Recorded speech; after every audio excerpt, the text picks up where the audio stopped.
नमस्कार, साल के पहले दिन आपका स्वागत है कमोडिटी राउंडअप में। और आज हम बात कहां पर करेंगे? जीरे की, जहां पर पिछले साल में ये एक आउट परफॉर्मर कमोडिटी थी, चाहे आप एग्रो देखें या फिर नॉन एग्रो। और करीब करीब 95% की बढ़त के साथ जीरे में पिछले साल कारोबार हुआ था। और आज फिर से नए साल में तेजी के साथ यहां पर ऑल टाइम हाइज हमने जीरे में बनते हुए देखे हैं। तो clearly masala pack is on fire. साथ ही बात करेंगे सोने चांदी की, जहां पर हमने फिर से तेजी लौटते हुए देखी है। 1800 के ऊपर पिछले साल की क्लोजिंग के बाद यहां पर फिर से बढ़त देखने को मिली है। तो क्लियरली सस्टेनेबल बेसिस पे, चार्ट्स पे अब $1800 यहां पर होल्ड कर रहा है। साथ ही बात करेंगे कच्चे तेल की, यहां पर भी बढ़त देखने को मिली है। चाहे आप पिछला हफ्ता देखें या पूरे का पूरा दिसंबर देखें, यहां पर बढ़त थी। अपने नवंबर के हाईज से ऑफकोर्स कच्चे तेल में भारी गिरावट देखने को मिली है, लेकिन आगे जाकर क्या क्यूज रह सकते हैं, कैसे करें आप कारोबार, बताएंगे आपको। हमारे साथ जुड़े हैं निर्मल बैंक कमोडिटीज के कुणाल शाह, एलकेपी सिक्योरिटीज के जतिन त्रिवेदी, साथ ही साथ मसालों पे, जीरा पे बात करेंगे ऊंझा एपीएमसी के वाइस चेयरमैन अरविंद पटेल से। लेकिन शुरुआत यहां पर कच्चे तेल के साथ कर लेते हैं, क्योंकि $80 यहां पर होल्ड कर रहा है WTI के लिए, और 85 के आसपास के स्तर यहां पर ब्रेंट में भी बनते हुए दिखे हैं। कुणाल, नए वर्ष की शुभकामनाएं आपको। कैसे देखते हैं कच्चे तेल के प्राइसेस? अब यहां से क्या करने की राय है? जी मनीषा जी, अपसाइड ही लग रहा है कच्चे तेल में। मुझे लग रहा है कि कच्चे तेल के प्राइसेस मौजूदा स्तर से भी ऊपर जाएंगे। इसका मेन रीजन है चाइना। और चाइना जो हिसाब से अपनी इकोनॉमी को ग्रेजुअल फेज में ओपन कर रहा है, वो हिसाब से चाइना से तकरीबन 1 मिलियन बैरल से ऑयल की डिमांड बढ़ सकती है। सो ये चीज मार्केट में फैक्टर इन नहीं थी, प्राइस में फैक्टर इन नहीं थी, जो अभी होने लगी है। सो 65-80 पे आप बाय कीजिए। 6700 6720 का टारगेट रख सकते हैं 1-2 दिन में। और रुझान तेजी का रहेगा, और बाय डिप्स की रणनीति अपनानी चाहिए ट्रेडर्स को। जी। जतिन, आपका व्यू क्या है? आप क्या स्ट्रैटेजी कच्चे तेल पर रेकमेंड कर रहे हैं अपने क्लाइंट्स को? और उसके साथ नेचुरल गैस पर भी अपनी राय दीजिए, जहां पर प्राइसेस वापस हम कमजोर दिख रहे हैं, 375 के आसपास ट्रेड कर रहे हैं M6 पर। क्या करें इमीडिएट बेसिस पे? दीपाली, ये इमीडिएट बेसिस पे देखने जाएंगे तो ट्रेंड जो है वो थोड़ा पॉजिटिव ही है। शॉर्ट टर्म ट्रेंड जो है वो मुझे लग रहा है अभी भी कंटिन्यू रहना चाहिए। जिस हिसाब से पिछले महीने भी हमने देखा था कि एक वॉलेटाइल सेशन पहले हफ्ते में रहा था दिसंबर महीने में, उसके बाद एक अच्छी खासी तेजी जो है वो उसके अंदर देखने मिली थी क्रूड ऑयल के अंदर। तो ये जो कच्चा तेल है उसमें ये अभी भी मुझे लग रहा है थोड़ा सा ट्रेंड पॉजिटिव रहना चाहिए। जिस तरह से डिमांड साइड का जो आउटलुक बन रहा है चाइनीज इकोनॉमी ओपनिंग अपने के बाद, यहाँ से टेक्निकली भी एक सेटअप जो है बहुत ही बेहतरीन है। एक रिवर्सल फॉर्मेशन देखने मिला था लास्ट वीक, और वहां से फिर वापस से सपोर्ट लेते हुए देखने मिला है। Towards the end of the week हमने देखा है कि थर्सडे और फ्राइडे के दिन अच्छी खासी बाउंस बैक देखने मिली है प्राइसेस के अंदर।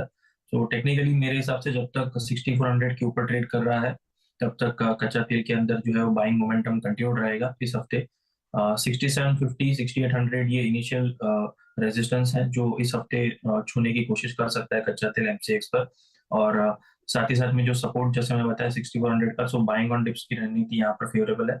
आज हालांकि गैप अप ओपनिंग हुआ है, ग्लोबल मार्केट जो है वो अभी भी हॉलीडे सेशन में है, तो कल ये मार्केट्स खुलेंगे। लेकिन आज के दिन जैसे हम देख रहे हैं कि गैप अप ओपनिंग है, क्योंकि शुक्रवार को देर रात हमारे मार्केट के बाद एक अच्छी खासी बढ़त देखने मिली थी।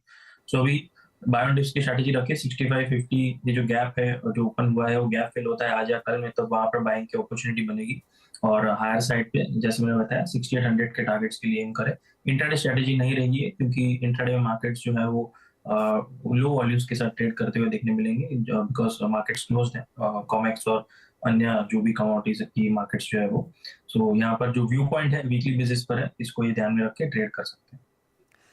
ओके, तो खरीदारी की राय यहाँ पर कच्चे तेल में है और बढ़त देखने को मिल सकती है। मांग वापस आएगी ऐसा बाजार को लगता है। अनसर्टिटीज यहाँ पर ऑफ कोर्स काफी सारी हैं, लेकिन मुड़ेंगे आप एक एग्रीकल्चर कमोडिटी की तरफ, जहां पर बहुत ज्यादा अनप्रेसिडेंटेड गेन्स हमने आते हुए देखे हैं। और वो है जीरा। 16,000 के लो से नियरली 30,000 तक के लेवल्स अब यहाँ पर देखने को मिले हैं। तो प्राइसेस यहाँ पर डबल होते हुए नजर आए हैं। 98% की बढ़त पिछले साल में, और तेजी इस वजह से भी है क्योंकि फसल कम है। हमने कैरी ओवर स्टॉक यहाँ पर कम आता हुआ देखा है, और जैसे जैसे जो आवक बाजार में आती रही है उसे पिकअप किया जा रहा है। चीन की मांग यहाँ पर दिसंबर जैन में निकली है, और आगे आगे फरवरी मार्च में यहाँ पर जब रमजान की या रमजान की मांग निकलेगी, बाजार उसको भी फैक्टर इन फिलहाल प्राइसेस में कर चुका है। तो अपर सर्किट के साथ यहाँ पर कारोबार। हमारे साथ ऊंझा एपीएमसी के वाइस चेयरमैन अरविंद पटेल हैं। अरविंद जी नमस्कार। अच्छी खासी तेजी है बाजार में, आवक कैसी है, क्या ग्राउंड फील है यहाँ पर फिलहाल? नमस्कार मैम। जीरा में पिछला इंटरव्यू में मैंने आपको बताया था जी कि 300 मार्केट टच होगा, और 300 के पार अब फिलहाल 330 के आसपास मार्केट ट्रेड कर रहा है। और हाजिर मार्केट में भी 6,000 से लेके 6500 के बीच हाजिर मार्केट भी पर 20 kg चल रहा है। इस पिछले कई सालों से ये भाव कभी देखने को नहीं मिले। इसके साथ साथ ये रीजन भी है कि जो कैरी फॉरवर्ड स्टॉक पिछले कई सालों से नहीं देखा गया, इतना लोएस्ट चल रहा है और इसी की वजह से ये मार्केट में अभी ये भाव है। दूसरा रीजन है कि जो नेक्स्ट क्रॉप आने वाला है जी उसमें भी संशय है।